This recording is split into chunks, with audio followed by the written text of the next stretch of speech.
ಕರ್ತನ ಪರಿಶುನಾಮಕ್ಕೆ ಸ್ತೋತ್ರ ಉಂಟಾಗಲಿ. ಒಂದು ನಿಮಿಷ ನಾವು ಪ್ರಾರ್ಥನೆ ಮಾಡೋಣ. ಸ್ತೋತ್ರ ಕರ್ತನೆ, ಸ್ತೋತ್ರಪ್ಪ. ನಿನ್ನ ವಿಶೇಷವಾದ ಕೃಪೆ ಕರುಣೆ ನಮ್ಮ ಮೇಲೆ ಇರುವುದಕ್ಕಾಗಿ ಸ್ತೋತ್ರ ರಾಜ. ಈ ದಿವಸವನ್ನು ನಾವು ಆಚರಿಸುವುದಕ್ಕೆ ಬಂದಿದ್ದೇವೆ. ಅನೇಕರು ಅನೇಕ ವಿಧವಾದ ಮಾತುಗಳನ್ನು ಆಡಿದರೂ ಕೂಡ ನಾವು ಒಂದು ಸತ್ಯವನ್ನು ಅರಿತುಕೊಳ್ಳಬೇಕು. ಕ್ರಿಸ್ತನ ಜನನ, ಕ್ರಿಸ್ತನ ಜಯಂತಿ, ಹೀಗೆ ಹಲವು ಹೆಸರುಗಳಿಂದ ಕರೆದು ಈ ದಿವಸವನ್ನು ಆಚರಿಸುವಾಗ ಇದು ನಮಗೆ ಯಾವುದನ್ನು ಸೂಚಿಸುತ್ತದೆ, ಯಾವುದಕ್ಕಾಗಿ ಇದನ್ನು ಆಚರಣೆಗೆ ತಂದರು ಹಿರಿಯರು, ಇದನ್ನು ಮಾಡಬಹುದಾ ಬೇಡವಾ ಎಂಬ ಗಲಿಬಿಲಿ ಅನೇಕರಲ್ಲಿದೆಯಪ್ಪ. ಇಂದು ನಿನ್ನ ದಾಸನನ್ನು ಮರೆಸಿ ಕರ್ತನೆ, ಇದಕ್ಕೆ ಒಂದು ಸಂಪೂರ್ಣವಾದ ವಿಷಯವನ್ನು ಅವರು ತಿಳಿದುಕೊಂಡು ಅರ್ಥವುಳ್ಳವರಾಗಿ ಕ್ರಿಸ್ತನ ಜಯಂತಿಯನ್ನು ಹೇಗೆ ಆಚರಿಸಬೇಕೆಂಬುದನ್ನು ಅರಿತುಕೊಳ್ಳುವುದಕ್ಕೆ ನೀನು ಕೃಪೆ ಮಾಡಿಕೊಡಬೇಕೆಂದು ಯೇಸುವಿನ ನಾಮದಲ್ಲಿ ಪ್ರಾರ್ಥಿಸ್ತೇನೆ. ಆಮೆನ್. Hallelujah, hallelujah, hallelujah. ಕ್ರಿಸ್ತನ ಜಯಂತಿ, ಕ್ರಿಸ್ತನ ಜನನ ಅಲ್ವಾ? ನಮ್ಮ ಭಾಷೆಯಲ್ಲಿ ಹೇಳಬೇಕು ಅಂದರೆ ಏಸಪ್ಪಗೆ ಬರ್ತ್ಡೇ ಅಲ್ವಾ? ಎಷ್ಟು ಚೆನ್ನಾಗಿದೆ ಬರ್ತ್ಡೇ. ಈ ಬರ್ತ್ಡೇನ ಆಚರಿಸೋದು, ನಾನು ಹೇಳಿದ್ನಲ್ಲ ಮೊನ್ನೆ ದಿವಸ ಕೂಡ ನಮ್ಮ CO ಅವರು ತಗೊಂಡ್ರು ಅಂತ. ಅವರಿರೋ ವಿಲ್ಲಾಗಳು ಮತ್ತು ಅಪಾರ್ಟ್ಮೆಂಟು ಎಲ್ಲದರಲ್ಲೂ ಕ್ರಿಸ್ಮಸ್ ಸೆಲೆಬ್ರೇಷನ್ನೇ. ಎಲ್ಲರೂ ಜೈನರು, ಬೌದ್ಧರು. ಮೊನ್ನೆ ಒಂದು ವಿಡಿಯೋ ಹಾಕಿದ್ದಾರೆ, ನಮ್ಮ ವೈಟ್ ಫೀಲ್ಡಲ್ಲಿದ್ದಾರಲ್ಲ ಸಾಯಿಬಾಬಾ ಅವರು ಕ್ರಿಸ್ಮಸ್ನ ಆಚರಣೆ ಮಾಡುತ್ತಿದ್ದಾರೆ. ಅವ್ರಿಗೂ ಸಹ ಏನು ಮಾಡ್ತಿದ್ದಾರೆ? ಸೊ ಇವತ್ತು ಪ್ರಪಂಚ ಪೂರ್ತಿ ಆಚರಣೆಯಲ್ಲಿರುವಂಥ ಒಂದೇ ಒಂದು ಹಬ್ಬ ಅಂತ ಹೇಳಿದ್ರೆ ಕ್ರಿಸ್ಮಸ್ ಹಬ್ಬ. ಹಲ್ಲೆಲೂಯ. ಇದ್ರಲ್ಲಿ ತಿಳ್ಕೋಬೇಕಾಗಿರೋದು ಏನು ಅಂತ ಹೇಳಿದ್ರೆ, ಕ್ರಿಸ್ಮಸ್ ಅನ್ನೋ ಪದ ಮತ್ತು ಕ್ರಿಸ್ಮಸ್ ಅನ್ನೋ ಹಬ್ಬ ತುಂಬ ಗಲಿಬಿಲಿ. ಈ ಗಲಿಬಿಲಿಯಿಂದ ಅನ್ಯರ ಮಧ್ಯದಲ್ಲಿ ಕ್ರಿಸ್ತನನ್ನು ಅರಿಯದವರು, ಕೆಲವರು ಕ್ರಿಸ್ತನನ್ನು ಗೊತ್ತಿದೆ, ಎಲ್ಲ ದೇವರುಗಳಲ್ಲಿ ಆತನು ಒಬ್ಬ ಅಂತ ಹೇಳುವಂಥ ಒಂದು ಗುಂಪು ಇದೆ. ಇನ್ನೂ ಒಂದು ಗುಂಪಿದೆ, ಕೃಷ್ಣನ ಅವತಾರ ಅಂತ ಹೇಳುವಂಥನು ಒಂದು ಗುಂಪಿದೆ. 365 ಕೋಟಿ ದೇವರುಗಳಲ್ಲಿ ಅವರು ಒಂದು ಅನ್ನಮ್ಮ ಒಂದು ಗುಂಪು ಇದೆ. ಆದರೆ ನಮ್ಮ ದೇವರಿಗೆ ಹೆಸರು ದೇವಾದಿ. ಆಗಲೇ ತಿಳ್ಕೋಬೇಕು, ದೇವರುಗಳಲ್ಲಿ ಒಬ್ಬನಲ್ಲ, ಆತನೊಬ್ಬನೇ ದೇವರು. ಹಲ್ಲೆಲೂಯ. ಇದನ್ನು ಅರಿತರೆ ನಮಗೆ ಸತ್ಯ ಪೂರ್ತಿಯಾಗಿ ಗೊತ್ತಾಗುತ್ತೆ. ಎಲ್ಲ ಪ್ರಾಂತ್ಯಗಳಲ್ಲೂ, ಎಲ್ಲ ದೇಶಗಳಲ್ಲೂ, ಎಲ್ಲ ಸ್ಥಳಗಳಲ್ಲೂ ಆಚರಿಸಲ್ಪಡುವಂಥ ಈ ಕ್ರಿಸ್ಮಸ್ ಹಬ್ಬನ ಕೆಲವರು 25ನೇ ತಾರೀಕು ಆಚರಣೆ ಮಾಡ್ತಾರೆ. ಯಾವುದು? ಡಿಸೆಂಬರ್ 25. ಜನವರಿ 6ಕ್ಕೂ ಆಚರಣೆ ಮಾಡೋರಿದ್ದಾರೆ. ಗೊತ್ತಾ ನಿಮಗಿದು? ಕ್ರಿಸ್ಮಸ್ನ ಜನವರಿ 6ಕ್ಕೂ ಆಚರಣೆ ಮಾಡೋರಿದ್ದಾರೆ. ಕ್ರಿಸ್ತನ ಜನನ ಡಿಸೆಂಬರ್ 25 ಅಂತ ನಾನು ಹೇಳಲ್ಲ, ಯಾರೂ ಹೇಳಿಲ್ಲ. ಏನಂತ? ಡಿಸೆಂಬರ್ 25 ಅಂತ ನಾನು ಹೇಳಿಲ್ಲ, ಯಾರೂ ಹೇಳಿಲ್ಲ. ಅದನ್ನು ನಾವು ಆಚರಣೆ ಮಾಡ್ತಾ ಇದ್ವಿ. ಏನು ಹೇಳಿಲ್ಲ ಅಂತ ಹೇಳಿದ್ರೆ, ಸತ್ಯವೇದದಲ್ಲಿ ಬರೆದಿಲ್ಲ ಡಿಸೆಂಬರ್ 25. ಈ ಸತ್ಯವೇದದಲ್ಲಿ ಎಲ್ಲ ವಿಷಯಗಳು ಬರೆದು ದೇವರು ಈ ವಿಷಯನ ಮಾತ್ರ ಬರೀದಿರ ಕಾರಣ ತಿಳ್ಕೋಬೇಕಲ್ವಾ? ಆದರೆ ಸತ್ಯವೇದ ಏನು ಹೇಳುತ್ತೆ? ತಲೆ ಕೂದಲು ಒಂದು ಸಹ ಕೆಳಗೆ ಬೀಳಬೇಕು ಅಂದ್ರು. ಹಾಗಿರುವಾಗ ನಾವು ಇದನ್ನು ಆಚರಣೆ ಮಾಡ್ತೀವ ಮಾಡಲ್ವಾ? ಮನುಷ್ಯನ ತಲೆ ಒಳಗಡೆ ಏನೈತೆ ದೇವ್ರಿಗೆ ಗೊತ್ತಾ ಗೊತ್ತಿಲ್ವಾ? ಇವನು ಮಾಡೋದು ಒಳ್ಳೆ ಕೆಲಸವ ಒಳ್ಳೇದಲ್ಲ ಕೆಟ್ಟದ ಕೆಲಸ ಗೊತ್ತಿದೆಯಾ ಗೊತ್ತಿಲ್ವಾ? ದೇವರಿಗೆ ಗೊತ್ತಿದೆ. ಆದಾಮ ಹವ್ವಳು ಪಾಪ ಮಾಡ್ತಾರಂತ ಗೊತ್ತಿತ್ತಾ ಗೊತ್ತಿಲ್ವಾ ದೇವರಿಗೆ? ಆದರೆ ಮಾಡಕ್ಕೆ ಬಿಟ್ರು. ಅಂದರೆ ಏನು ಕೊಟ್ಟಿದ್ದಾರೆ ನಮಗೆ? ಸ್ವತಂತ್ರ ಒಂದು ಕೊಟ್ಟಿದ್ದಾರೆ. ಈ ಸ್ವತಂತ್ರನ ಏನು ಮಾಡಬೇಕು? ಪಾಪದಲ್ಲಿ ಬೀಳೋ ಥರ ಮಾಡ್ಕೋಬಾರ್ದು. ಆದರೆ ಆದಾಮ ಅವಳು ಏನು ಮಾಡಿಕೊಂಡ್ರು? ಪಾಪವನ್ನು ಮಾಡೋದಕ್ಕೆ ಆ ಸ್ವತಂತ್ರನ ಬಳಸಿದ್ರು, ಉಪಯೋಗಿಸಿಕೊಂಡ್ರು. ನಾವಿವತ್ತು ಆ ಸ್ವತಂತ್ರನ, ಈ ಜನನ ದಿವಸವನ್ನು ಆಚರಣೆ ಮಾಡೋದಕ್ಕೆ ನಮಗೆ ಸ್ವತಂತ್ರ ಕೊಟ್ಟಿದ್ದಾರೆ. ದೇವರೇನು ಕೊಟ್ಟಿದ್ದಾರೆ? ಸ್ವತಂತ್ರ ಕೊಟ್ಟಿದ್ದಾರೆ. ಆದರೆ ಈ ಸ್ವತಂತ್ರವನ್ನು ಕೊಟ್ಟಂಥ ದೇವರು ಆಧಾರಗಳನ್ನು ಕೂಡ ಸತ್ಯವೇದದಲ್ಲೇ ಇಟ್ಟಿದ್ದಾರೆ. ಅದನ್ನು ತಿಳ್ಕೊಂಡ್ರೆ ಡಿಸೆಂಬರ್ 25 ನಾವು ಆಚರಣೆ ಮಾಡೋದಕ್ಕೆ ಯಾವುದೇ ವಿಧವಾದ ಅಭ್ಯಂತರವೂ ಇಲ್ಲ, ಯಾವುದೇ ವಿಧವಾದ ತಡೆಗಳೂ ಇಲ್ಲ. ಡಿಸೆಂಬರ್ 25 ಆಚರಣೆ ಹೇಗೆ ಉಂಟಾಯಿತು ಅಂತ ಹೇಳಿ ಗಡ ಗಡ ಗಡ ಗಡ ಅಂತ ಕೆಲವು ವಿಷಯಗಳನ್ನ ನಾನು ನಿಮ್ಗೆ ಹೇಳ್ತೀನಿ. ಆಯ್ತಾ? ಬಹಳ ದೊಡ್ಡ ವಿಷಯ ಇದು, ಹೇಳ್ಕೊಂಡು ಹೋದರೆ ನಂಗೆ 4 ಗಂಟೆ ಆದರೂ ಸಾಲದು. ಆದರೆ 4 ಗಂಟೆ ನೀವಂತೂ ಕೂತ್ಕೊಳ್ಳಲ್ಲ, ನಾನು ನಿಂತ್ಕೊಳ್ಳೋಕೆ ರೆಡಿ ಇದ್ದೀನಿ, ಆದರೆ ನೀವು ಯಾರೂ ಕೂತ್ಕೊಳ್ಳಲ್ಲ ಅಲ್ಲ. ಅಲ್ಲೆಲ್ಲೂಯ್ಯ. ಆಯ್ತಾ? ಈಗ ನಾವು ವಿಷಯಕ್ಕೆ ನಾವು ಬಂತೀವಿ ಅಂತ ಹೇಳಿದ್ರೆ, ಕ್ರಿಸ್ಮಸ್ ಈ ಪದ ಬೈಬಲ್ನಲ್ಲಿ ಇಲ್ಲ ಅಂಥೇಳಿ ಇಡೀ ಪ್ರಪಂಚ ಪೂರ್ತಿ ಸುಮಾರು ಜನ ವಾಗ್ವಾದ ಮಾಡಿಕೊಂಡು, ತರ್ಕ ಮಾಡಿಕೊಂಡು, ಅನ್ಯರುಗಳ ಮಧ್ಯದಲ್ಲಿ ಕ್ರಿಸ್ತನ ಜನನ ದಿವಸವನ್ನು, ಜಯಂತಿಯನ್ನು ಅವಹೇಳನ ಮಾಡಿಕೊಂಡು ಅಪಹಾಸ್ಯ ಮಾಡುತ್ತಾ, ಒಬ್ಬರು ಇದ್ದಾರೆ ಅಂತಾರೆ, ಒಬ್ಬರು ಇಲ್ಲ ಅಂತ ಹೇಳ್ತಾರೆ ಅಂಥೇಳಿ ಮರ್ಯಾದೆ ಹೋಗೋ ರೀತಿಯಲ್ಲಿ ನಡ್ಕೊಳ್ಳುವಂಥದ್ದಕ್ಕೆ ನಾವೇ ಕಾರಣರಾಗಿದ್ದೀವಿ. ನನ್ನ ಜೊತೆ ಕೆಲಸ ಮಾಡೋ ಒಬ್ಬ ಸಹೋದರನ ಹೇಳ್ದ, ಅವ್ರ ಸಭೆಯಲ್ಲಿ, ಅವರಂತಲ್ಲ ನಮ್ಮ ಆತ್ಮೀಯ ಪ್ರಿಯ ಸಭೆಯಲ್ಲಿ ಕೂಡ ಏನಿಲ್ಲ, ಕ್ರಿಸ್ಮಸ್ ಅನ್ನೋ ಪದ ಬಳಕೆ ಮಾಡಬಾರ್ದು, ಕ್ರಿಸ್ಮಸ್ ಅನ್ನೋದೇ ಇಲ್ಲ ಅನ್ನೋ ಉಪದೇಶನೇ ಅಲ್ಲೂ ಕೂಡ ನಡೆಯೋದು. ಇವರು ಅಪೋಸ್ತಲರು ಅಂತ ಹೇಳ್ಕೊಂಡು ಅಪೋಸ್ತಲರ ವಿರೋಧವಾದ ಉಪದೇಶಗಳೇ ಅವರೆಲ್ಲ ಮಾಡೋದು. ಆಯ್ತಾ? ಈ ಕ್ರಿಸ್ಮಸ್ ಪದನ ಅಂದರೆ ಚೆನ್ನಾಗಿ ಗಮನಿಸಬೇಕು. ಜನರಲ್ ನಾಲೆಜ್ ಅಂತ ಹೇಳ್ಕೋಬೇಕು. ಏನು ಮಾಡಬೇಕು? General knowledge. ಕ್ರಿಸ್ತನು ಹುಟ್ಟಿ ಒಂದು 300 ವರ್ಷಗಳವರೆಗೆ ಕ್ರಿಸ್ಮಸ್ ಎಂಬುದು ಇಲ್ಲ. ಕ್ರಿಸ್ತನ ಹುಟ್ಟಿ ಎಷ್ಟು? 300 ವರ್ಷಗಳು. ಆ ವರ್ಷದವರೆಗೂ ಕ್ರಿಸ್ಮಸ್ ಅನ್ನೋ ಪದನೇ ಬಂದಿಲ್ಲ, ಅಲ್ಲಿ ಆಚರಣೆನೂ ಇರಲಿಲ್ಲ. ಅಂದರೆ ಕ್ರಿಸ್ತ ಶಕ 336. ಎಷ್ಟು? ಕ್ರಿಸ್ತ ಶಕ 336. ಆ ಸಮಯದಲ್ಲಿ ಆರಂಭಿಸಿದ್ರು.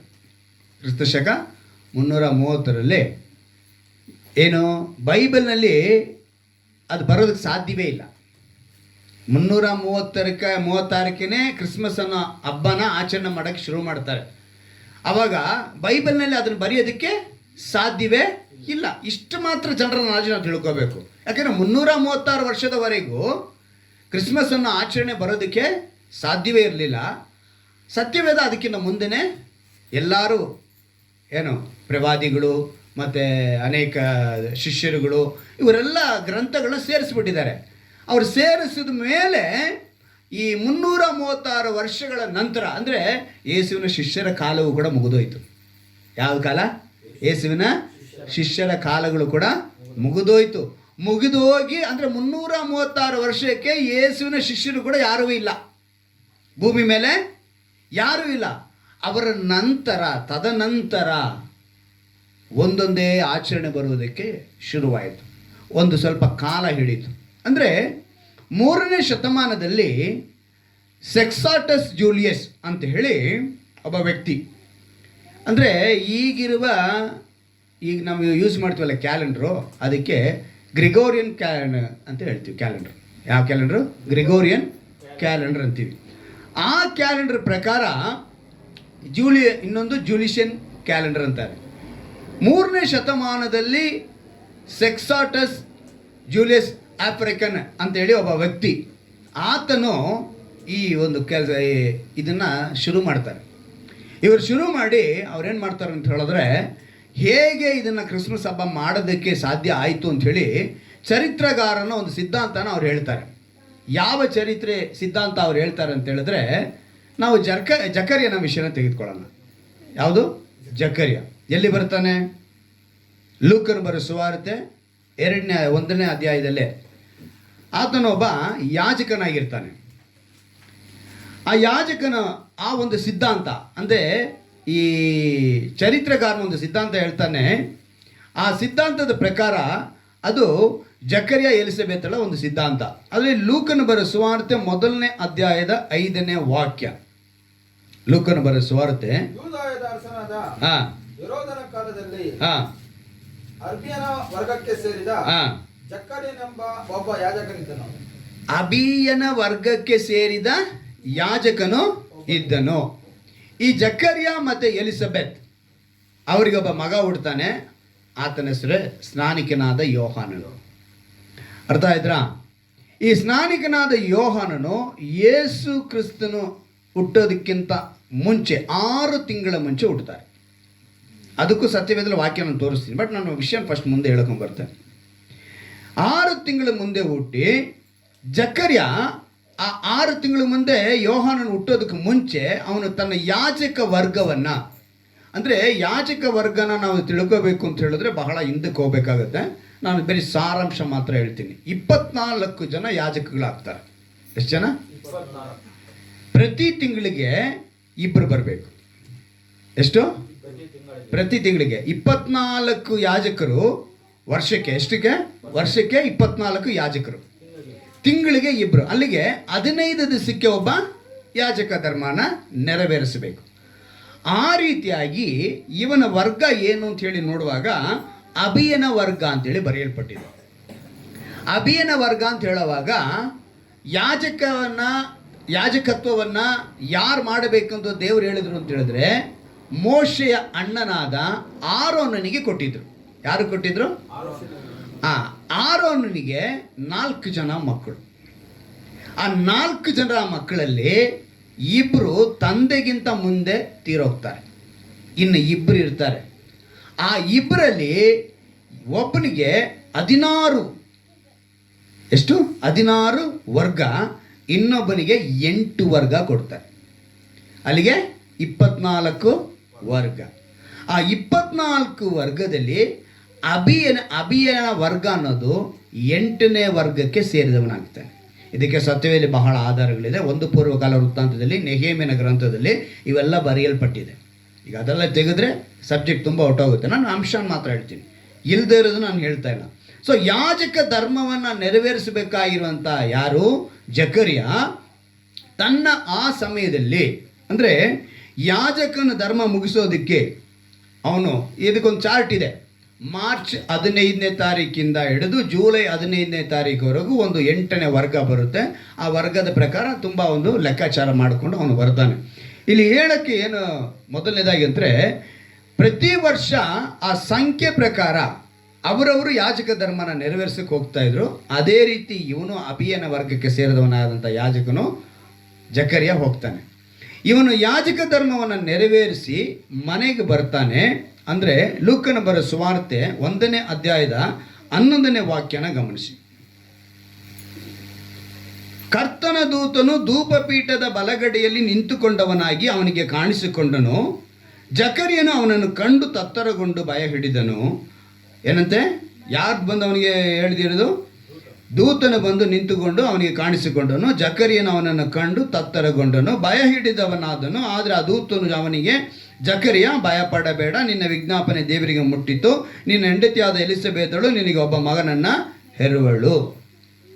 ಯಾಜಕ ಧರ್ಮವನ್ನು ಮಾಡ್ತಾ ಇದ್ದಂಥ ಈತನು ಮುಪ್ಪಿನ ಕಾಲದಲ್ಲಿ, ಅಲ್ಲಿ ನೋಡಿ ಆ ವಾಕ್ಯ ಏನಂತ ಹೇಳ್ಬಿಡಿ, 6ನೇ ವಾಕ್ಯದಲ್ಲಿ, ಅವರಿಬ್ಬರು ಕರ್ತನ ಎಲ್ಲ ಆಜ್ಞೆಗಳನ್ನು ನೇಮನಿಷ್ಠೆಗಳನ್ನು ಕೈಕೊಂಡು ತಪ್ಪಿಲ್ಲದೆ ನಡ್ಕೊಳ್ಳುತ್ತಾ ದೇವರ ದೃಷ್ಟಿಯಲ್ಲಿ ನೀತಿವಂತರಾಗಿದ್ದರು. ಆದರೆ ಎಲಿಸಬೇತಳು ಬಂಜೆಯಾದ್ದರಿಂದ ಅವರಿಗೆ ಮಕ್ಕಳಿರಲಿಲ್ಲ. ದೇವರ ಕೆಲಸವನ್ನು ಮಾಡ್ತಾ ಇದ್ದ, ಯಾಜಕ ಧರ್ಮವನ್ನು ನೆರವೇರಿಸ್ತಾ ಇದ್ದಂಥ ಯಾರಿಗೆ? ಜಕರ್ಯನಿಗೆ ಏನಿರಲಿಲ್ಲ? ಮಕ್ಕಳಿರಲಿಲ್ಲ. ಆದರೆ ಮಕ್ಕಳಿಲ್ಲದಂಥ ಆ ಸಮಯದಲ್ಲಿ ಕರ್ತನ ದೂತನ ಅವನಿಗೆ ಕಾಣಿಸಿಕೊಂಡು ಒಂದು ಮಾತನ್ನು ಹೇಳ್ತಾನೆ. ನಿನ್ನ ಪತ್ನಿ ಎಲಿಸಬೇತಳು ಏನಂತ ಹೇಳ್ತಾನೆ ನೋಡಿ, ಆ ಮಾತು ಎಷ್ಟು ಚೆನ್ನಾಗಿ ಅದ್ಭುತವಾಗಿ ಹೇಳ್ತಾನೆ. ಆದರೆ ಆ ದೂತನು, ಜಕರ್ಯ ಭಯಪಡಬೇಡ, ನಿನ್ನ ವಿಜ್ಞಾಪನೆ ದೇವರಿಗೆ ಮುಟ್ಟಿತ್ತು, ನಿನ್ನ ಹೆಂಡತಿಯಾದ ಎಲಿಸಬೇತಳು ನೀ ಒಬ್ಬ ಮಗನನ್ನು ಹೆರುವಳು. ಅವನಿಗೆ ಯೋಹಾನನೆಂದು ಹೆಸರಿಡಬೇಕು ಅಂತ ಕೂಡ ದೂತನು ಹೇಳ್ತಾನೆ. ಸೊ 8ನೇ ವರ್ಗದ ಪ್ರಕಾರ ಅವನು ಯಾಜಕ ಧರ್ಮ ಮುಗಿಸಿದ ಕಾಲ ಮಾರ್ಚ್ ತಿಂಗಳು 15ನೇ ತಾರೀಕು ಮುಗಿಸ್ತಾನೆ. ಅದಕ್ಕೆ ಕಾಲಗಳು ಬಹಳವಾಗಿದೆ, ಅದಕ್ಕೆ ಚಿತ್ರಗಳು ಬಹಳ ಇದೆ. ನೋಡಿ, ಇದೆಲ್ಲ ಯಾಜಕ ಧರ್ಮದ ಚಿತ್ರಗಳು. ಈ ಕಾಲದ ಪ್ರಕಾರ ಅವನು ಮುಗಿಸ್ತಾನೆ.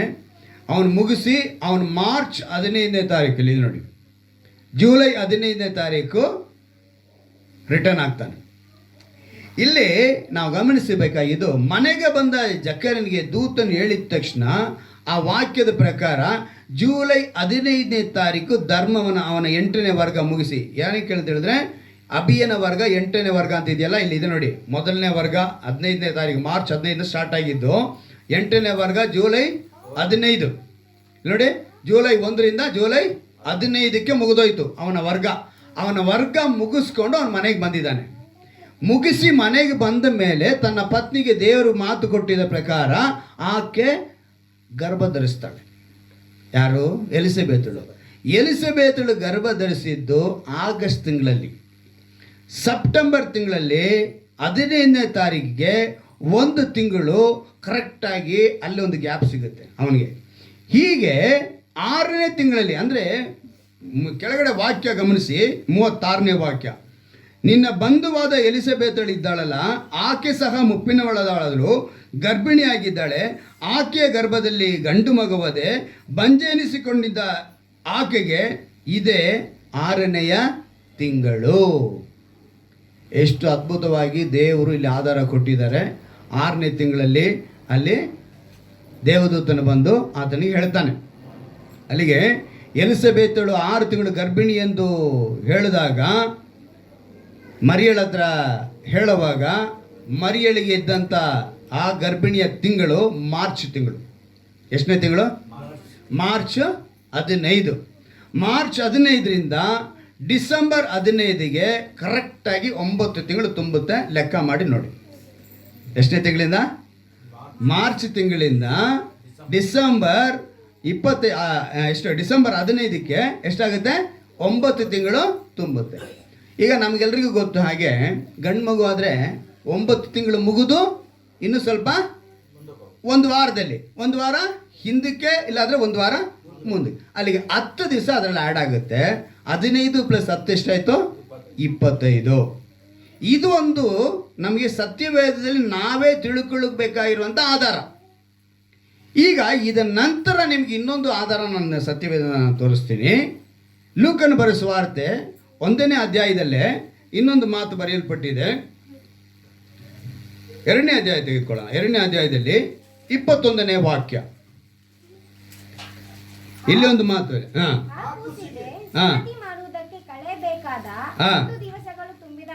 ಎಷ್ಟು?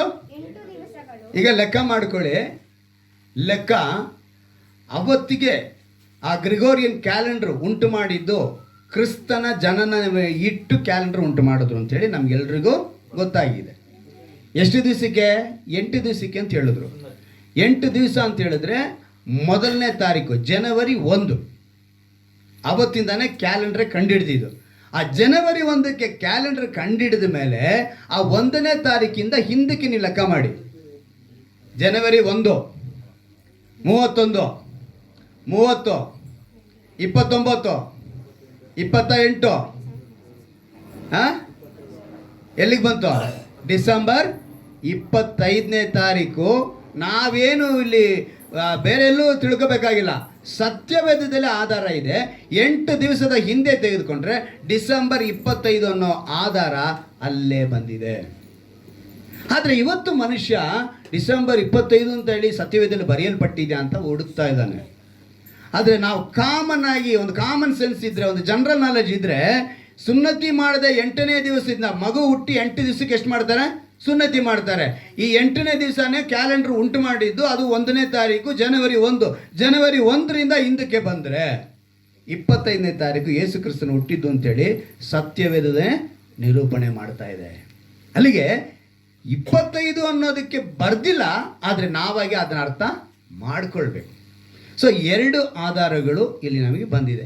ಇಷ್ಟು ಆಧಾರಗಳನ್ನ ಮಾಡಿರುವಂಥ ಆ ದಿವಸದಲ್ಲಿ 330 ಅಂದರೆ ಪೋಪ್ ಜೂಲಿಯಸ್ ಅಂತೇಳಿ ಒಬ್ಬ ವ್ಯಕ್ತಿ ಇದ್ರು. ಆ ವ್ಯಕ್ತಿನೇ ಇದನ್ನು ಕಂಡುಹಿಡಿದು ಆ ಆಚರಣೆನ 336ರಲ್ಲಿ ತೊಗೊಂಬರ್ತಾರೆ. ಆ ಸಮಯದಲ್ಲಿ ಕಾನ್ಸ್ಟಂಟೈನ್ ಅಂತ ಒಬ್ಬ ಚಕ್ರವರ್ತಿ ಇದ್ದ.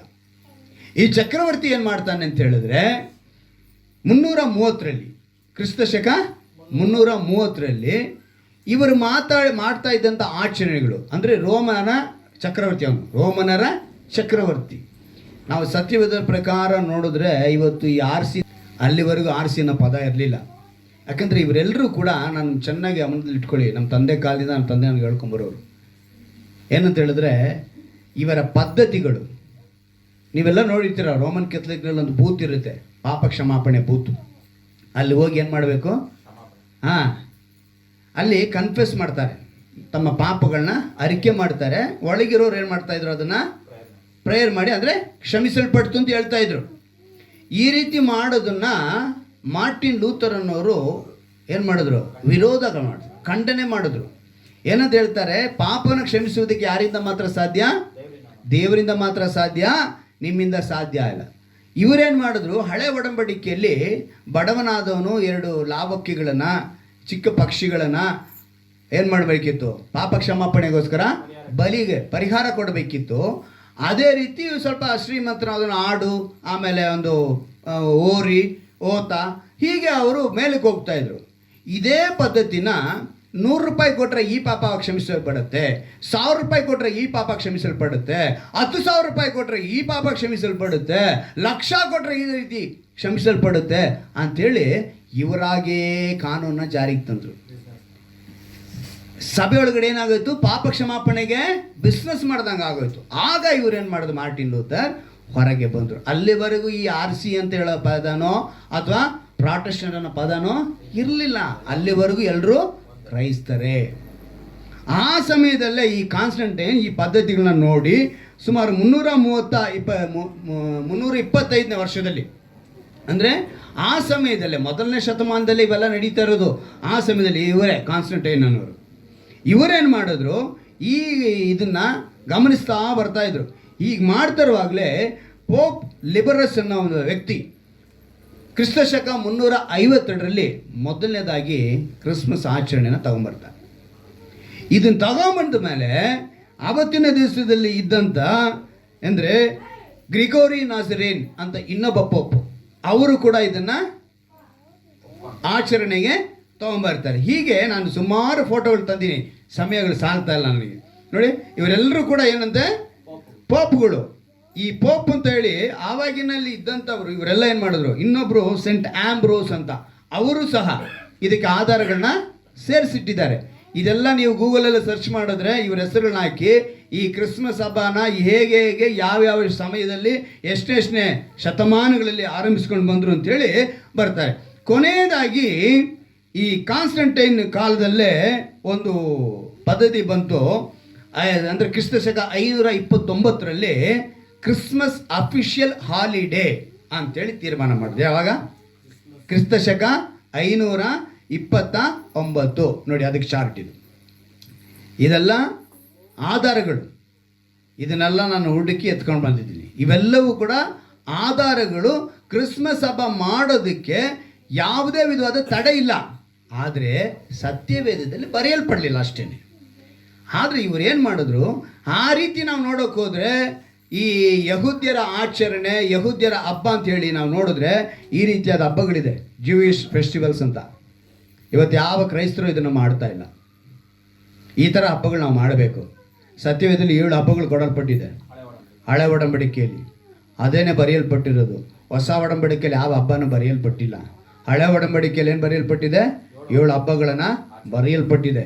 ಮನುಷ್ಯ ಇವತ್ತು ತಾನು ಮಾಡಿಕೊಂಡು, ಕ್ರೈಸ್ತರು ಆಗಿರುವಂಥ ನಾವುಗಳೇ, ಈ ಪೋಪ್ಗಳೇ ಎಲ್ಲ ಏನು ಮಾಡಿದ್ರು, ಕ್ರೈಸ್ತರಿಗೊಂದು. ಆಮೇಲೆ ಇನ್ನೇನು ಹೇಳಿದ್ರು ಅಂತ ಹೇಳಿದ್ರೆ, ಆ ರೋಮನರ ಕಾಲದಲ್ಲಿ ಕೆಲವರು ಸೂರ್ಯನನ್ನು ಆರಾಧಿಸ್ತಿದ್ರು. ಸೂರ್ಯನ ಮಗ ಮಿತ್ರಾನವನ್ನು ಆರಾಧನೆ ಮಾಡ್ತಾಯಿದ್ರು. ಆ ಸಮಯದಲ್ಲಿ ಇವರೇನು ಮಾಡಿದ್ರು ಅಂತ ಹೇಳಿದ್ರೆ 15 ದಿವಸಗಳ ಕಾಲ ಆಚರಣೆ ನಡೆಯೋದು. ಯಾವಾಗ? ಡಿಸೆಂಬರ್ ತಿಂಗಳಲ್ಲೇ. ಕೆಲವು ರಾಜರುಗಳು ಬಂದರು, ಇವರು ಏನು ಮಾಡಿದ್ರು ಅಂತ ಹೇಳಿದ್ರೆ ಈ 15 ದಿವಸ ಅನ್ನೋದನ್ನು 10ನೇ ತಾರೀಕಿಂದ 25ನೇ ತಾರೀಕುವರೆಗೂ ಮಾಡೋದಕ್ಕೆ ಶುರು ಹಚ್ಕೊಂಡ್ರು. ಹೀಗೆ ಕ್ರಿಸ್ತನ ಜಯಂತಿಯನ್ನು ಆಚರಣೆ ಮಾಡ್ತಿದ್ದಂಥ ಸಮಯದಲ್ಲೇ ಇವರೇನು ಮಾಡಿದ್ರು, ಸೂರ್ಯನನ್ನು ಆರಾಧನೆ ಮಾಡೋದಕ್ಕೂ, ಸೂರ್ಯನ ಮಗನಾಗಿ ಇವರು ಉಂಟು ಮಾಡಿಕೊಂಡಿದ್ದ ಮಿತ್ರನ ಆರಾಧನೆ ಮಾಡೋದಕ್ಕೂ ಆ ಕಾಲದಲ್ಲಿ ಅವರು ಮುಂದಕ್ಕೆ ಬಂದರು. ಆದರೆ ಯಾವುದೇ ದಿವಸವನ್ನು ಕ್ರೈಸ್ತರು ಕದ್ದುಕೊಂಡಿಲ್ಲ, ಯಾವುದೋ ಒಂದು ದಿವಸವನ್ನು ಗೊತ್ತು ಮಾಡಿಕೊಂಡಿಲ್ಲ. ಸುಮ್ಮನೆ ವಿನಾಕಾರಣ ಏನು ಅರ್ಥವಿಲ್ಲದಂತೆ ಯಾರೂ ಇದನ್ನು ಆಚರಣೆ ಮಾಡಲಿಲ್ಲ. ಇಷ್ಟು ವಿದ್ವಾಂಸರುಗಳು, ಪೋಪ್ಗಳು ಇದನ್ನು ಗಮನಿಸಿ ಈ ರೀತಿ ಸತ್ಯವೇದದಲ್ಲಿ 8ನೇ ದಿವಸದಿಂದ ಹಿಂದಕ್ಕೆ ಹಿಂಗೆ ಲೆಕ್ಕ ಮಾಡ್ಬೋದು. ಇನ್ನೊಂದು ಮುಖ್ಯವಾದದ್ದು ಲೂಕನ ಬರೆದ ಸುವಾರ್ತೆ 2ನೇ ಅಧ್ಯಾಯದ 1ನೇ ಅಧ್ಯಾಯ ವಾಕ್ಯದಲ್ಲಿ ಹೇಳುತ್ತೆ, ಆ ಕಾಲದಲ್ಲಿ ರಾಜ್ಯವೆಲ್ಲ ಕಾನಿಶುಮಾರಿ ವರಿಸಿಕೊಳ್ಳಬೇಕೆಂದು ಆಜ್ಞೆಯ ಚಕ್ರವರ್ತಿಯಾದ ಔಗುಸ್ತನೆಂಬ ಹೊರಟಿತು.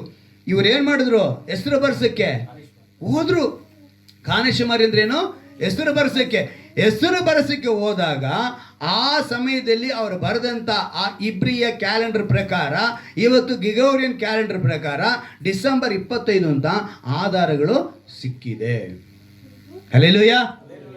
ಅಲ್ಲಿಗೆ ಕ್ರಿಸ್ಮಸ್ ಅನ್ನೋದನ್ನು ನಾವು ಆಚರಣೆ ಮಾಡೋದ್ರಲ್ಲಿ ಸರಿಯಾದ ರೀತಿಯಲ್ಲಿ ಆಚರಣೆ ಮಾಡಿದ್ರೆ ಅದು ತಪ್ಪಿಲ್ಲ. ಹಾಗಂತ ಹೇಳಿ ಕ್ರಿಸ್ಮಸ್ ಆಚರಣೆ ಮಾಡೋರನ್ನ ಎಲ್ಲ ಬಂದ್ಬಿಟ್ಟು ಇವತ್ತಿನ ಸುಮಾರು ವಿಡಿಯೋಗಳು ನೋಡ್ತಾ ಇದ್ದೀನಿ ನಾನು. ಆ ವಿಡಿಯೋಗಳಲ್ಲಿ ಏನು ಹೇಳ್ತಾರೆ ಗೊತ್ತಾ? ಏನ್ರಿ ಕುಡಿದು ಕುಪ್ಪಳ ಕ್ರಿಸ್ಮಸ್ ಏನ್ರಿ, ಎಲ್ಲರೂ ಅದನ್ನೇ ಮಾಡ್ತಾ ಇದ್ದಾರೆ. ಎಷ್ಟೋ ಜನಕ್ಕೆ ಬಟ್ಟೆ ಇಲ್ಲ, ಹೊಸ ಬಟ್ಟೆಗಳು ಹಾಕೊಳ್ಳೋಕ್ಕೆ ಪರಿಸ್ಥಿತಿ ಇಲ್ಲ. ಎಷ್ಟೋ ಜನಕ್ಕೆ ಹೋದ ವರ್ಷ ಮಾಡಿದ್ದು ಕ್ರಿಸ್ಮಸ್ ಸಾಲ ಈ ವರ್ಷ ತೀರಿಸಿಲ್ಲ. ಅಂಥವ್ರ ಪರಿಸ್ಥಿತಿಯಲ್ಲಿ ಇರೋರಿಗೆ ನೀವು ಆ ಮಾತನ್ನು ಹೇಳೋಕ್ಕಾಗತ್ತಾ? ಯಾರೋ ಒಬ್ಬ ಹೋಗಿ ಕುಡಿದು ಕುಪ್ಪಳಿಸ್ತಾ ಇದ್ದಾನೆ ಅಂದರೆ ಇಡೀ ಎಲ್ಲರಿಗೂ ಅದೇ ರೀತಿನ? ಕ್ರೈಸ್ತರು ಅಂದಿದ ತಕ್ಷಣ ಏನು ಹೇಳ್ತಾರೆ ಗೊತ್ತಾ ಇವಾಗ?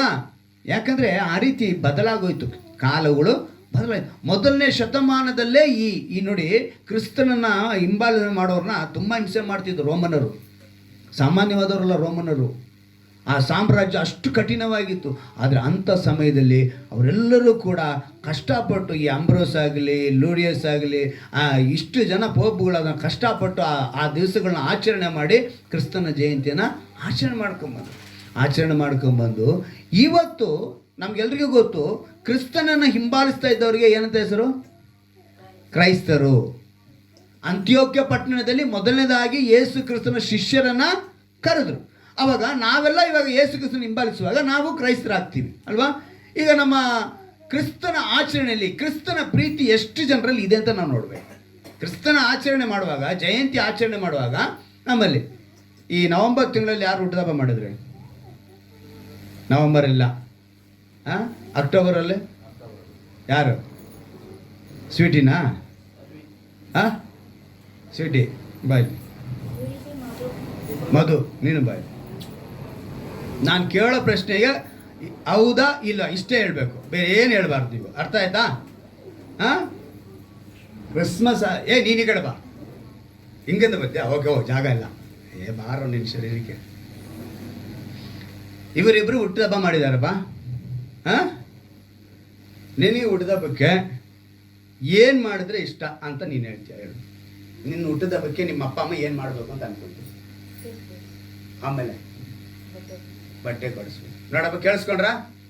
ಕೇಕು, ಬಟ್ಟೆ. ಅರ್ಥ ಆಯ್ತಮ್ಮ? ನಿನಗೇನು ಅನಿಸ್ತದೆ? ಸೇಮ್ ಕೇಕು, ಬಟ್ಟೆ. ಇಬ್ಬರು ಹೇಳಿದ್ದು ಕೇಳಿಸ್ಕೊಂಡಿದ್ದೀರಲ್ಲ? ಈಗ ನಿನಗೆ ಕೇಕ್ ಕೊಡಿಸ್ತೀರಾ, ಬಟ್ಟೆ ಕೊಡಿಸ್ತೀರಾ, ನಿಮ್ಮ ಅಪ್ಪ ಅಮ್ಮ ಇಬ್ಬರೇ ಕೇಕ್ ತೊಗೊಂಡ್ಬಂದು ಮನೇಲಿ ಕಟ್ ಮಾಡ್ಕೊಂಡು ತಿನ್ಕೊಂಡು ಅವರಿಬ್ಬರು ಹೊಸ ಬಟ್ಟೆ ಹಾಕ್ಕೊಂಡ್ರೆ ನಿನಗೇನು ಅನಿಸುತ್ತೆ? ನಿಜ ಹೇಳಬೇಕು, ಏನು ಅನಿಸುತ್ತೆ ಅದನ್ನ ಹೇಳು.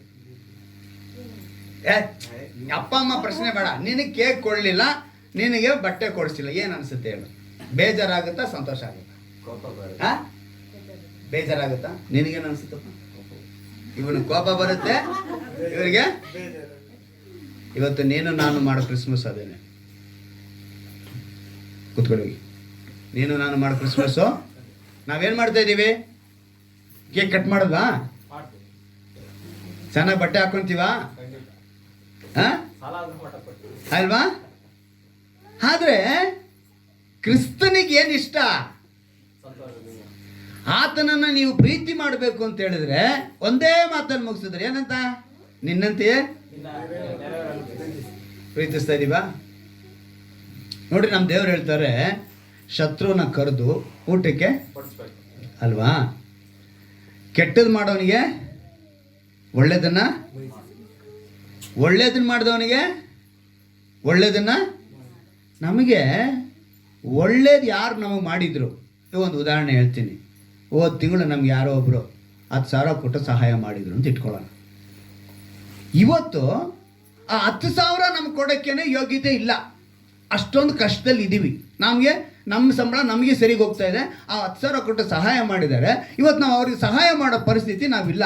ಯಾರು? ಒಳ್ಳೇದು ಮಾಡಿರೋರಿಗೇನೆ ನಾವು ಒಳ್ಳೇದು ಮಾಡೋಕ್ಕೆ ನಮಗೆ ಆಗ್ತಾ ಇಲ್ಲ. ಇನ್ನು ಕೆಟ್ಟವ್ರಿಗೆ ನಾವು ಹೆಂಗೆ ಒಳ್ಳೇದು ಮಾಡ್ತೀವಿ? ಕರೆಕ್ಟಾ?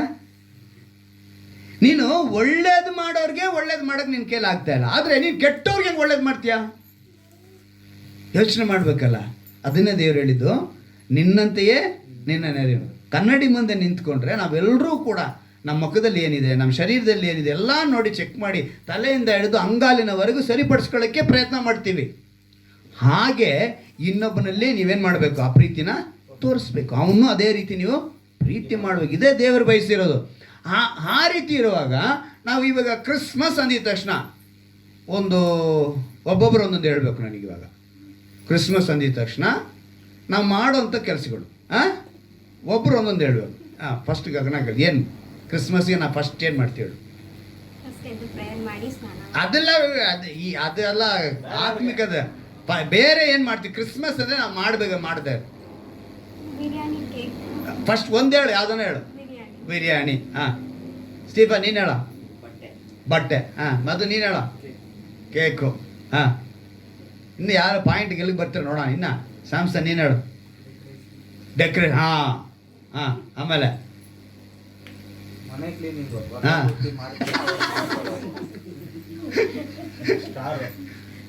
ನೋಡಿ ಮೇಯ್ನ್ ಪಾಯಿಂಟ್ ಬಂದರು. ಸ್ಟಾರು. ಆಮೇಲೆ ಇನ್ನೂ ಒಂದು ಪಾಯಿಂಟ್ ಇದೆ, ಹೇಳ್ರಿ. ಅದೆಲ್ಲ ಆಮೇಲೆ ಮಾಡ್ತೀವ್ರಿ. ನೀವು ಫಸ್ಟ್ ನಿಮ್ಮ ಮನೆ ಒಳಗೆ ಏನು ಮಾಡ್ತೀರ ಅದನ್ನ ಹೇಳ್ರಿ. ಆಯ್ತು. ನನ್ನ ಹಿಂದೆ ಒಂದಿದೆ. ಏನಿದೆ? Christmas tree. ನನ್ನ ಮೇಲ್ಗಡೆ ಎಷ್ಟೊಂದು ಲೈಟಿಂಗ್ ಇದೆ ಅಲ್ವಾ? ಸೊ ನಾವು ಏನು ಮಾಡ್ತೀವಿ? ಕ್ರಿಸ್ಮಸ್ ಅಂದಿದ ತಕ್ಷಣ ನಾವು ಏನು ಮಾಡಬೇಕು ಅನ್ಕೊತೀವಿ? ಸ್ಟಾರ್ ಹಾಕಬೇಕು ಅನ್ಕೊತೀವಿ, ಲೈಟಿಂಗ್ ಮಾಡಬೇಕು ಅನ್ಕೊತೀವಿ, ಡೆಕೋರೇಷನ್ ಮಾಡಬೇಕು ಅಂದ್ಕೊತೀವಿ, ಅಥವಾ ಹೊಸ ಬಟ್ಟೆ ತೊಗೋಬೇಕು ಅಂದ್ಕೊತೀವಿ, ಮನೇಲಿ ಬಿರಿಯಾನಿ ಮಾಡ್ಕೋಬೇಕು ಅಂದ್ಕೊತೀವಿ ಅಲ್ವಾ? ರೈತನ ಅದೇ ರೀತಿಯಾಗಿ ಚರ್ಚಲ್ಲಾದರೆ ಒಂದು ಡ್ಯಾನ್ಸು, ಒಂದು ನಾಟಕ. ಕರೆಕ್ಟಾ? ಸರಿ. ಇಷ್ಟೆಲ್ಲ ನಾವು ಮಾಡೋರು ಇದೆಲ್ಲ ಕ್ರಿಸ್ಮಸ್ ದಿವಸ ನಾವು ಮಾಡಿದ್ರೆ ಏಸಪ್ಪನಿಗೆ ಇಷ್ಟನ ಇಲ್ಲವಾ ಅಂತ ಯಾವತ್ತನ ಯೋಚನೆ ಮಾಡಿದೀವಾ? ಯಾವ ರೀತಿ ಮಾಡಬೇಕು?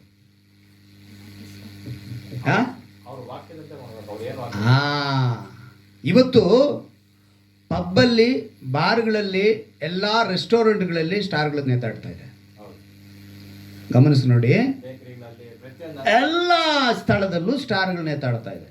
ಸ್ಟಾರ್ ಅನ್ನೋದು ಅವತ್ತು ಮೂಡಣೆ ಜೋಯಿಸರು ನಮಗೊಬ್ಬ ರಾಜನು ಹುಟ್ಟಿದಾನಲ್ಲ ಅಂಥೇಳಿ ಅಲ್ಲಿ ಕೇಳಿದಾಗ ಅವರು ಏನಂತ ಹೇಳ್ತಾರೆ ಅಂತ ಹೇಳಿದ್ರೆ, ನಮಗೆ ಮೂಡಣ ದೇಶದಲ್ಲಿ ಒಂದು ನಕ್ಷತ್ರ ಕಾಣಿಸಲ್ಪಟ್ಟಿತ್ತು, ಅದು ಇಲ್ಲಿಗೆ ಬಂದಿದೆ. ಎಲ್ಲಿ ಅಂತ ಕೇಳೋವಾಗ ಅವ್ರು ಹೇಳ್ತಾರೆ, ಮತ್ತೆ ಆ ನಕ್ಷತ್ರ ಎಲ್ಲಿ ತಗೊಂಡು ನಿಲ್ಲಿಸ್ತು ಗೊತ್ತಾ?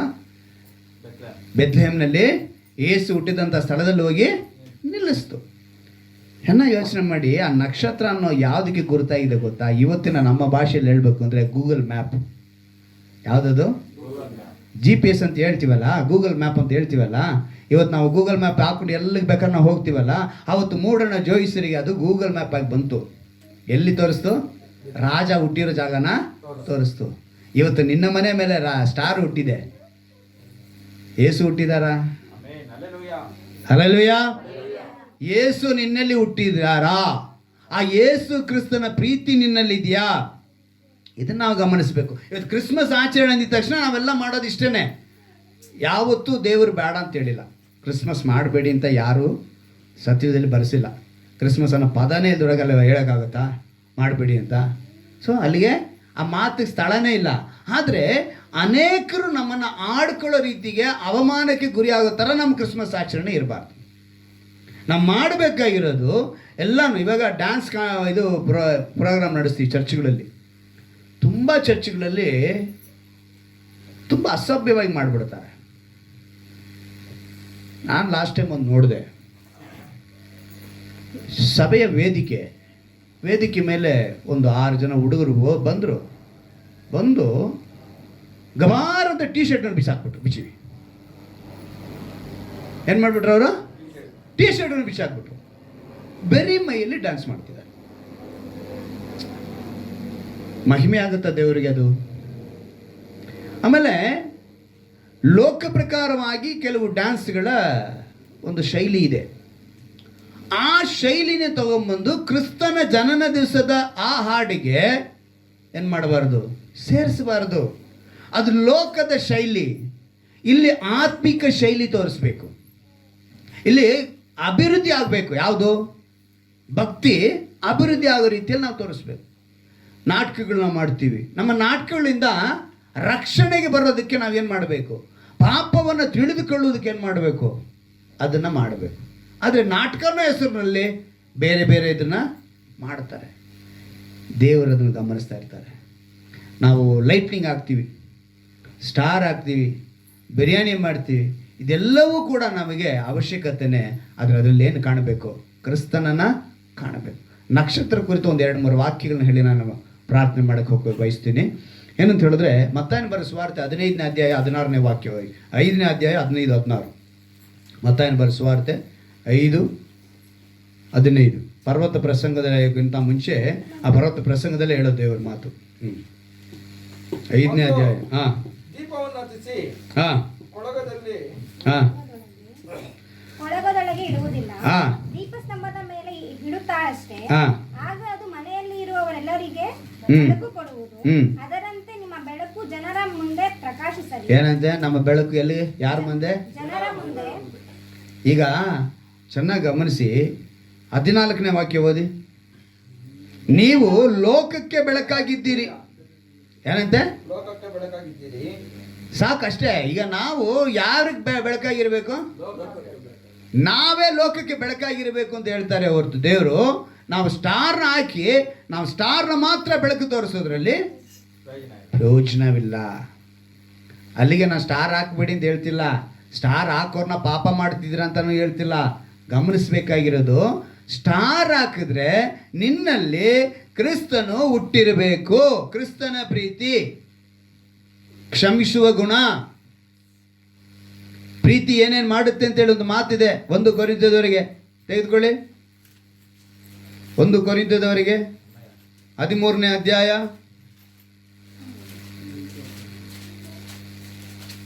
ಓದ್ತೀನಿ ಕೇಳಿ. ಪ್ರೀತಿ ಹೆಂಗಿರುತ್ತೆ ಅಂತೇಳಿ ಬರೆಯಲ್ಪಟ್ಟಿದೆ. ಪ್ರೀತಿ ಬಹು ತಾಳ್ಮೆಯುಳ್ಳದು. 4ನೇ ವಾಕ್ಯದಿಂದ, ಪ್ರೀತಿ ದಯೆ ತೋರಿಸುವುದು, ಪ್ರೀತಿ ಹೊಟ್ಟೆ ಕಿಚ್ಚು ಪಡುವುದಿಲ್ಲ, ಹೊಗಳಿಕೊಳ್ಳುವುದಿಲ್ಲ, ಉಬ್ಬಿಕೊಳ್ಳುವುದಿಲ್ಲ, ಮರ್ಯಾದೆಗೆಟ್ಟು ನಡೆಯುವುದಿಲ್ಲ, ಸ್ವಪ್ರಯೋಜನವನ್ನು ಚಿಂತಿಸುವುದಿಲ್ಲ, ಸಿಟ್ಟುಗೊಳ್ಳುವುದಿಲ್ಲ, ಅಪಕಾರವನ್ನು ಮನಸ್ಸಿನಲ್ಲಿ ಇಟ್ಟುಕೊಳ್ಳುವುದಿಲ್ಲ, ಅನ್ಯಾಯವನ್ನು ನೋಡಿ ಸಂತೋಷ ಪಡದೆ ಸತ್ಯಕ್ಕೆ ಜಯವಾಗುವಲ್ಲಿ ಸಂತೋಷ ಪಡುತ್ತದೆ, ಎಲ್ಲವನ್ನು ಅಡಗಿಸಿಕೊಳ್ಳುತ್ತದೆ, ಎಲ್ಲವನ್ನು ನಂಬುತ್ತದೆ, ಎಲ್ಲವನ್ನು ನಿರೀಕ್ಷಿಸುತ್ತದೆ, ಎಲ್ಲವನ್ನು. ಇದು ರೀ ಕ್ರಿಸ್ತನ ಪ್ರೀತಿ. ಈ ಪ್ರೀತಿ ನಿಮ್ಮಲ್ಲಿ ಇರಬೇಕು. ಈ ಪ್ರೀತಿ ಇಲ್ದಿರ ಅದೇ ಬೆಳಕು. ಆ ಬೆಳಕು ಬೇರೆಯವ್ರಿಗೆ ಏನಾಗಿರ್ಬೇಕು? ಬೆಳಕಾಗಿ. ನೀವು ಲೋಕಕ್ಕೆ ನಾವೇ ಬೆಳಕಾಗಬೇಕು. ಅದನ್ನ ಬಯಸ್ತಾರೆ ದೇವರು. ಸೊ ಸ್ಟಾರ್ ಹಾಕಿದ್ರು ತಪ್ಪಿಲ್ಲ, ಆದರೆ ಸ್ಟಾರ್ ಹಾಕಿದ್ಮೇಲೆ ನಿನ್ನ ಬದುಕು ಹೀಗಿರ್ಬೇಕು, ನಿನ್ನ ಪ್ರೀತಿ ಹೀಗಿರಬೇಕು, ನಿಷ್ಕಳಂಕವಾಗಿರಬೇಕು. ಆಗ ದೇವರು ಏನು ಮಾಡ್ತಾರೆ? 1 ಯೋಹಾನ ಬರೆದ ಪತ್ರಿಕೆ 1 ಯೋಹಾನ 4ನೇ ಅಧ್ಯಾಯ ಒಂದು ಅದ್ಭುತವಾದ ಮಾತು ಅಲ್ಲೂ ಕೂಡ ಬರೆಯಲ್ಪಟ್ಟಿದೆ ಪ್ರೀತಿಯ ಕುರಿತು. 19ನೇ ವಾಕ್ಯ, ದೇವರು ಮೊದಲು ನಮ್ಮನ್ನು ಪ್ರೀತಿಸಿದ್ದರಿಂದ. ಯಾರಂತೆ? ನಾವು ಏನು ಮಾಡ್ತಿದ್ದೀವಿ? ಅವ್ರು ಹೇಳ್ತಾರೆ ನಾವು ಪ್ರೀತಿಸುತ್ತೇವೆ. ಒಬ್ಬನು ತಾನು ದೇವರನ್ನು ಪ್ರೀತಿಸುತ್ತೆ ಅಂತಂದು ಹೇಳಿ ಏನಂತೆ? ಇವನೇನು ಮಾಡ್ತಿದ್ದಾನೆ? ದೇವರನ್ನ ಪ್ರೀತಿ ಮಾಡ್ತೀನಿ ಅಂತ ಹೇಳ್ತಾನೆ. ಆದರೆ ಹೇಳ್ತಾರೆ ತನ್ನ ಸಹೋದರನನ್ನು ದ್ವೇಷಿಸಿದರೆ ಅವನು ಸುಳ್ಳುಗಾರನಾಗಿದ್ದಾನೆ. ಯಾರನ್ನ? ಸಹೋದರ. ಸಭೆಯಲ್ಲೇ ಇರ್ತಾರೆ. ಸಭೆಯಲ್ಲೇ ಇದ್ಕೊಂಡು ಇನ್ನೊಬ್ಬ ಸಹೋದರನ ಮೇಲೆ, ಇನ್ನೊಬ್ಬ ಸಹೋದರಿಯ ಮೇಲೆ ಏನಿರುತ್ತೆ? ದ್ವೇಷ. ಕಾಣದೇ ಇರುವಂಥ ದೇವ್ರನ್ನ ಪ್ರೀತಿ ಮಾಡ್ತೀನಿ ಅಂತ ಹೇಳಿದ್ರೆ ನಿನ್ನ ಕಣ್ಣು ಮುಂದೆ ಇರುವಂಥ ಸಹೋದರನ ನೀನೇನು ಮಾಡಬೇಕು? ಸಹೋದರಿನ ನೀನೇನು ಮಾಡಬೇಕು? ಪ್ರೀತಿ ಮಾಡಬೇಕು. ಆವಾಗ ನೀನೇನು ಮಾಡ್ತೀಯ? ಕಾಣದಿರೋ ದೇವ್ರನ್ನ ಪ್ರೀತಿ ಮಾಡೋದಕ್ಕೆ ನೀನು ಗ್ಯಾರಂಟಿ ಕೊಟ್ಟಂಗೆ. ಇಲ್ಲ ಅಂದರೆ ನಿಂದು ಬೂಟಾಟಿಗೆ ಮಾತು. ಏನು ಮಾತು ನಿಂದು? ವ್ಯರ್ಥವಾದ ಮಾತು. ದೇವರು ಹೇಳ್ತಿದ್ದಾರೆ, ತಾನು ಕಂಡಿರುವ ಸಹೋದರನ್ನು ಪ್ರೀತಿಸಿದವನು ತಾನು ಕಾಣದಿರುವ ದೇವರನ್ನು ಪ್ರೀತಿಸಲಾರನು. ದೇವರನ್ನು ಪ್ರೀತಿಸುವನು ತನ್ನ ಸಹೋದರನನ್ನು ಪ್ರೀತಿಸಬೇಕೆಂಬ ಆಜ್ಞೆಯನ್ನು ನಾವು ಆತನಿಂದ ಹೊಂದಿದೆ. ಆಜ್ಞೆ ಇದು. ಅಲ್ಲಿಗೆ ನೀನು ಏನೇ ಸ್ಟಾರ್ ಮಾಡಿದ್ರು, ಏನೇ ಲೈಟಿಂಗ್ ಹಾಕಿದ್ರು, ಇನ್ನೊಂದು ಗಮನಿಸ್ಕೊಳ್ಳಿ, ಈ ಪ್ರೀತಿ ಕುರಿತು ಇನ್ನೊಂದು ಮಾತಿದೆ. ಫಿಲಿಪಿಯರಿಗೆ ಬರೆದ ಪತ್ರಿಕೆ 2ನೇ ಅಧ್ಯಾಯ, ಇದು ಬಹಳ ಅದ್ಭುತವಾದ ಮಾತು. ಫಿಲಿಪಿಯರಿಗೆ ಬರೆದ ಪತ್ರಿಕೆ 2ನೇ ಅಧ್ಯಾಯ 14ನೇ ವಾಕ್ಯ, ಗುಣಗುಟ್ಟದೆಯೋ ವಿವಾದವಿಲ್ಲದೆಯೂ ಎಲ್ಲವನ್ನು ಮಾಡಿರಿ. ಮೊದಲನೇದನ್ನ ಹೇಳ್ತಾರೆ, ಗುಣಗುಟ್ಟಬೇಡ್ರಿ. ಬಂದ್ಬಿಟ್ರೆ ಆಡ್ಬೇಕೆ. ಈ ಗುಣಗುಟ್ಟದೆ ಅನ್ನೋದು ಬಹಳ ಮುಖ್ಯ. ಗಂಡನ ಮೇಲೆ ಹೆಂಡತಿ, ಹೆಂಡತಿ ಮೇಲೆ ಗಂಡ. ಗಂಡ. ಬಹಳ ಇದು ಹೆಂಗಾಗುತ್ತೆ ಗೊತ್ತಾ, ಸಂಸಾರದಲ್ಲಿ ಆ ಸಮಾಧಾನ ಹೊಟ್ಟೋಗುತ್ತೆ. ಆ ಗುಣಗುಟ್ಟೋದು ಅನ್ನೋದು ಬಹಳ ಒಂಥರ ಕ್ಯಾನ್ಸರ್ ಇದ್ದಂಗೆ ಅದು. ಅದರ ನಂತರ ದೇವರು ಹೇಳ್ತಾರೆ ಮಾತುಗಳನ್ನ, ವಿವಾದ, ನಿನಗಿಂತ ನಾನು ದೊಡ್ಡವನ, ನನಗಿಂತ ನೀನು ದೊಡ್ಡವನ. ನಾನು ಸುಮಾರು ಸಲ ಯೋಚನೆ ಮಾಡಿದ್ದೀನಿ. ನಮ್ಗೆಲ್ರಿಗೂ ಕ್ರಿಸ್ಮಸ್ಗೆ ನಾವೇನು ಬೇಕು ಕೇಳಿದ್ವಿ ಅಂದರೆ, ಕೆಲಸದಲ್ಲಿ ಏನು ಕೇಳಿದ್ವಿ, ಅದಕ್ಕಿಂತ ಮುಂಚೆ ಬೋನಸ್ ಕೊಟ್ಟರು ಕೂಡ ಕ್ರಿಸ್ಮಸ್ಗೆ ಲೀವು ಅಲ್ವಾ? ಪ್ರತಿಯೊಬ್ಬ ಪುರುಷ ಕೇಳೋದೇನಂತೆ, ರಜೆ ಬೇಕು. ಆದರೆ ಮನೇಲಿರೋ ಹೆಂಡತಿಗೆ ಯಾವತ್ತನ ರಜಾ ಕೊಟ್ಟಿದ್ದೀವ ನಾವು? ಯೋಚನೆ ಮಾಡಿ. ಆಚೆನೂ ದುಡಿಯೋರು ಇದ್ದಾರೆ, ಮನೆಯಲ್ಲೂ ದುಡಿಯೋರು ಇದ್ದಾರೆ ಕೆಲವರು. ಇನ್ನು ಮನೇಲೇ ದುಡಿತಾ 365 ದಿವಸವೂ ಕೂಡ ಅವ್ರೇನು ಮಾಡಬೇಕು, ದುಡಿಲೇಬೇಕು. ನಮಗೆ ಏನು ಬೇಕು, ನಾವೇನು ಹೇಳಿದ್ವಿ, ಬಿರಿಯಾನಿ. ನಮ್ಮ ಮನೆಗೆ ಬೆಳಗ್ಗೆ 4 ಗಂಟೆಗೆ ಎದ್ದು ಬಿರಿಯಾನಿ ಮಾಡಿಬಿಟ್ಟೆ ನಾನು, ಆಯಿತಾ? ಜಾಸ್ವಾನು ಮನೆಯವರು ಸೇರಿ ಬಿರಿಯಾನಿ ಮಾಡೋದು. ನಾನು ಏನಕ್ಕೆ ಹೇಳ್ತೀನಿ ಅಂದರೆ, ಸ್ತ್ರೀಯರಿಗೆ ರಜನೇ ಇಲ್ಲ, ಆದರೆ ವಿವಾದಗಳು ಮಾತ್ರ ಚೆನ್ನಾಗಿ ನಡೆಸ್ತೀವಿ. ಏನು ನೀನು ತಂದು, ಏನು ನೀನು ಮಾಡಿದಿ, ಪ್ರಶ್ನೆಗಳ ಮೇಲೆ ಪ್ರಶ್ನೆ ಹೆಂಡ್ತಿನ ನಾವು ಕೇಳ್ತಾ ಇರ್ತೀವಿ. ವಿವಾದಗಳು, ಅದನ್ನೇ ಇಲ್ಲಿ ವಿವರಿಸಿ ಹೇಳ್ತಿದ್ದಾರೆ. ಎಲ್ಲವನ್ನು ನೋಡಿ, ಗುಣಗುಟ್ಟದೆಯೂ ವಿವಾದವಿಲ್ಲದೆಯೂ ಎಲ್ಲವನ್ನ ಮಾಡಿರಿ. ಹೀಗೆ ನೀವು ನಿರ್ದೋಷಿಗಳು ಯಥಾರ್ಥ ಮನಸ್ಸುಳ್ಳವರಾಗಿದ್ದು ವಕ್ರ ಬುದ್ಧಿಯುಳ್ಳ ಮೂರ್ಖ ಜಾತಿಯ ಮಧ್ಯದಲ್ಲಿ. ಯಾರಂತೆ? ವಕ್ರ ಬುದ್ಧಿಯುಳ್ಳ ಮೂರ್ಖ ಜಾತಿಯ ಮಧ್ಯದಲ್ಲಿ. ನಮ್ಮ ಸುತ್ತಲೂ ಅಂತಾರೆ ಜಾಸ್ತಿ ಜನ ಇರ್ತಾರೆ. ಅವರ ಮಧ್ಯದಲ್ಲಿ ದೇವರ ನಿಷ್ಕಳಂಕರಾದ ಮಕ್ಕಳಾಗಿರುವಿರಿ. ಇವರೊಳಗೆ ನೀವು ಸರ್ವರಿಗೂ ಜೀವದಾಯಕ ವಾಕ್ಯವನ್ನು ತೋರಿಸಿಕೊಡುವವರಾಗಿದ್ದು ಲೋಕದೊಳಗೆ ಹೊಳೆಯುವ ಜ್ಯೋತಿರ್ಮಂಡಗಳಂತೆ ಕಾಣಿಸುವವರಾಗಿದ್ದೀರಲ್ಲ. ನಾವು ಹೇಗಿರಬೇಕು? ಇವರ ಮಧ್ಯದಲ್ಲಿ ಹೊಳೆಯುವ ನಕ್ಷತ್ರಗಳಂತೆ ನಾವಿರಬೇಕು, ಬೆಳಕಾಗಿರಬೇಕು. ಇದು ದೇವರು ಬಯಸೋದು. ನಮ್ಮ ಮನೆ ಮೇಲೆ ಸ್ಟಾರ್ ಇದ್ದಷ್ಟು ನಾವು ಸ್ಟಾರ್ ಥರ ಹೊಳಿಬೇಕು. ಕ್ರಿಸ್ತನ ಪ್ರೀತಿ ನಮ್ಮಲ್ಲಿ ಹೊರಗೆ ಬರಬೇಕು. ಇವೆಲ್ಲ ಗುಣಗಳಿದ್ರೆ ಖಂಡಿತವಾಗಲೂ ನಮ್ಮ ಕ್ರಿಸ್ಮಸ್ ಸಕ್ಸಸ್. ಹಲ್ಲೆಲೂಯಾ. ಡ್ಯಾನ್ಸ್ ಮಾಡ್ತೀರಾ, ಆತ್ಮಿಕತೆಯನ್ನು ತೋರಿಸಿ. ಅಲ್ಲಿ ಪ್ರಪಂಚದ ಲೌಕಿಕವಾದ ನೃತ್ಯ ಅಲ್ಲಿ ಬರಬಾರದು. ಭಾರತ ದೇಶದ ಅದ್ಭುತವಾದ ಕಲೆ ಭರತನಾಟ್ಯ ಅಲ್ವಾ? ಆದರೆ ಆ ಭರತನಾಟ್ಯದಲ್ಲಿ ಒಂದು ದೊಡ್ಡ ವಿಷಯನ ತಿಳಿಸ್ತಾರೆ ಅಲ್ವಾ? ಆದರೆ ಲೌಕಿಕವಾಗಿ ಇವತ್ತು ಬಂದಿದೆ ಸುಮಾರು ಡ್ಯಾನ್ಸ್ಗಳು, ಕಾಮವನ್ನು ಪ್ರೇರೇಪಿಸುವಂಥದ್ದು. ಏನನ್ನ? ಕಾಮವನ್ನು ಪ್ರೇರೇಪಿಸುವಂಥದ್ದು. ಮನುಷ್ಯನು ಸಾವಿಗೂ ಒಂದೇ ಡ್ಯಾನ್ಸ್ ಆಡ್ತಾನೆ, ಖುಷಿಗೂ ಒಂದೇ ಡ್ಯಾನ್ಸ್ ಆಡ್ತಾನೆ, ಹೆಣದ ಮುಂದೆನೂ ಒಂದೇ ಥರ ಆಡ್ತಾನೆ, ಮದುವೆಯಲ್ಲೂ ಒಂದೇ ಥರ ಆಡ್ತಾನೆ. ಎಲ್ಲದಕ್ಕೂ ನಾಲಿಗೆ ಹಚ್ತಾನೆ, ಕೈ ಎತ್ತಾನೆ, ಕಾಲು ಎತ್ತಾನೆ. ಆ ನೃತ್ಯಗಳನ್ನ ನೋಡಿಬಿಟ್ರೆ ಅಂಥ ನೃತ್ಯಗಳನ್ನ ತಗೊಂಬಂದು ಕ್ರಿಸ್ತನ ವೇದಿಕೆಯಲ್ಲಿ ಡ್ಯಾನ್ಸ್ ಅಂತೇಳಿ ಮಾಡಬಾರ್ದು. ನಮ್ಮ ಮನೆ ಪಕ್ಕದಲ್ಲಿ ಒಂದು ಚರ್ಚ್ ಇದೆ. ಸಿನಿಮಾ ಹಾಡೋಕ್ಕೆ ಚರ್ಚಲ್ಲಿ ಡ್ಯಾನ್ಸ್ ಮಾಡ್ತಾರೆ. ರೋಮನ್ ಕ್ಯಾಥಲಿಕ್ ಚರ್ಚ್ ಅದು. ಏನು ಚರ್ಚ್ ಅದು ಸರ್? ಮೇರಿಸ್ ಚರ್ಚಾ? ಹಾಂ, ಸೇಂಟ್ ಮೇರಿಸ್ ಚರ್ಚ್. ಹೆಸರು ಯಾವುದು? Saint Mary's church. ಆ ಥರ ಸುಮಾರಿದ್ದಾವೆ. ಏನು ಹೇಳ್ತೀನಿ, ಸಿನಿಮಾ ಹಾಡಾಕಿ ಅವ್ರೇನು ಮಾಡ್ತಾರೆ, ಮೊನ್ನೆ ಒಬ್ಬರು ಪಾದ್ರಿಯರು ವಿಡಿಯೋ ಸೂಪರಾಗಿ ವೈರಲ್ ಆಯ್ತು ಎಲ್ಲ ಕಡೆ. ಅಂಗಿ ಹಾಕ್ಕೊಂಡೇ ಡ್ಯಾನ್ಸ್ ಮಾಡ್ತಾವನೆ ಮನುಷ್ಯ. ಎಲ್ಲ ಸಿನಿಮಾ ಹಾಡುಗಳಿಗೇನೆ. ಸಿನಿಮಾ ಅವರು ಕೂಡ ಡ್ಯಾನ್ಸ್ ಅಷ್ಟಾಗಿ ಆಡಿರಲ್ಲ, ಅವನು ಆ ಥರ ಆಡ್ದಾನೆ. ಅಂಗಿ ಹಾಕ್ಕೊಂಡು ಆ ಪಾದ್ರಿಯರ ಅಂಗಿ ಹಾಕ್ಕೊಂಡು ಡ್ಯಾನ್ಸ್ ಮಾಡ್ತಿದ್ದಾನೆ. ಎಲ್ಲಿ ಬಂತು ಅಲ್ಲಿಗೆ? ಇವಾಗ ಮನುಷ್ಯನಾದವನು ನಮ್ಮ ಕ್ರಿಸ್ಮಸ್ ಹಬ್ಬದ ಆಚರಣೆ ಕುರಿತು ತಿಳಿಸಬೇಕು. ಅದನ್ನೇ ದೇವರು ಇವತ್ತು ನಮ್ಗೆ ತಿಳಿಪಡಿಸ್ತಾರೆ. ಊಟದ ವಿಷಯದಲ್ಲಿ ನಾನು ಹೇಳಿದ್ನಲ್ಲ, ಅಳಿದು ಹೋಗುವ ಆಹಾರಕ್ಕಾಗಿ ನಾವು ದುಡಿಬಾರ್ದು, ನಿತ್ಯ ಜೀವದಕ್ಕಾಗಿ ಆಹಾರಕ್ಕಾಗಿ ದುಡಿಬೇಕು. ಯೋಹನ ಬರೆಸುವಾರ್ತೆ 6ನೇ ಅಧ್ಯಾಯದ 22ನೇ ವಾಕ್ಯ ಇದು. ಅಲ್ಲಿಗೆ ಕ್ರಿಸ್ಮಸ್ ಅನ್ನೋದು ಆತ್ಮಿಕವಾಗಿ ಇರಬೇಕು. ನೀವು ಆಚರಣೆ ಮಾಡಿ, ಅದು ಆತ್ಮಿಕವಾಗಿರಲಿ. ದೇವರು ಈ ಕ್ರಿಸ್ಮಸ್ ಹಬ್ಬ ನಿಮಗೆ ಆಶೀರ್ವಿಸ್ಬೇಕು. ನಾವು ಮೊಣಕಾಲು ಹಾಕಿ ನಾವು ಪ್ರಾರ್ಥನೆ ಮಾಡೋಣ.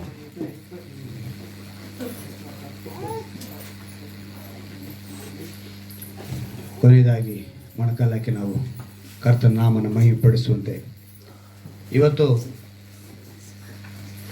ನಾವು ಮಾಡಿರುವಂಥ ಎಲ್ಲ ವಿಷಯಗಳಲ್ಲಿ ನಮ್ಮ ಬಟ್ಟೆ ರಕ್ಷಣಾ ವಸ್ತ್ರವಾಗಿರಬೇಕು. ನಾವು ಮಾಡುವ ಊಟ ಅದು ನಿತ್ಯ ಜೀವದ ವಾಕ್ಯವೆಂಬ ಆಹಾರವಾಗಿರಬೇಕು. ನಮ್ಮ ಮನೆ ಮೇಲಿರುವಂಥ ಸ್ಟಾರ್ ನಾವೇ ಅನೇಕರಿಗೆ ಬೆಳಕಾಗಿರಬೇಕು.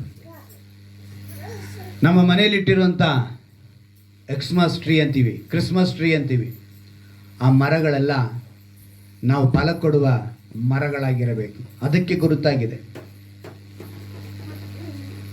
ನಾವೇನೇ ಮಾಡಿದ್ರು ನೃತ್ಯ ಅದು ಆತ್ಮಿಕತೆಯಲ್ಲಿರಬೇಕು. ನಾವೇನೇ ಮಾಡುವ ನಾಟಕ ಅದು ಆತ್ಮಿಕತೆಯಲ್ಲಿರಬೇಕು.